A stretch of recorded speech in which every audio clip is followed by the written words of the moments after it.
When I was a child, I dreamt of becoming a detective. I loved how TV detectives solved their cases.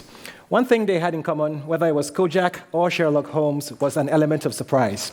Who knew that one day I would become a worm detective? Worms are the single biggest problem for growing lambs after nutrition globally, and in New Zealand they cost the sheep industry $300 million yearly. But what's worse is we are losing our element of surprise with controlling worms. You see, in a game of cards, players keep their cards close to their chest, but we have shown worms our game hand by our approach of repeatedly and regularly treating all lambs, even when some don't need it. This has led to an alarming development of resistant worms. You know how a secret food recipe is passed from one generation to another, right? That's what worms do, except what they're passing on is a genetic recipe to give themselves an upper hand over these drugs. Farming like this, controlling worms like this, is not sustainable.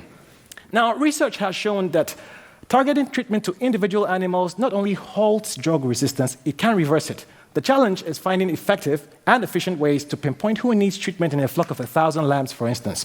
The current way we detect infected lambs is to count the eggs of worms that pass out in the feces of these lambs. Detective work like this is tedious and time-consuming, and not the most effective for farmers.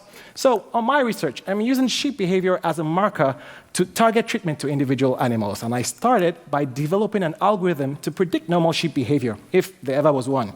I did this by having 6 sheep wear a GPS and an activity sensor for 20 hours while I filmed. I then matched distinct numerical signatures from the sensors with changing activity from film. The algorithm was 90% accurate. Sheep are predictable. Using this algorithm, I monitored the movement and activity patterns of 52 worm-infected and uninfected lambs over a period of 1 year. Some trends are found. Worm-infected lambs move 250 meters less compared to healthier lambs. Healthier lambs graze more than infected lambs. Using cognitive computing, we have proven the concept that the innate behavioral signatures of sheep can be used as a marker to decide when sheep are happy and healthy from when they are wormy and need a tablet.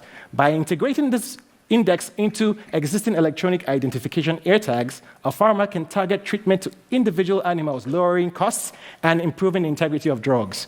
Farmer-assisted technologies like this will lead to a future where we break down the wall of resistant worms, one lamb at a time. Thank you.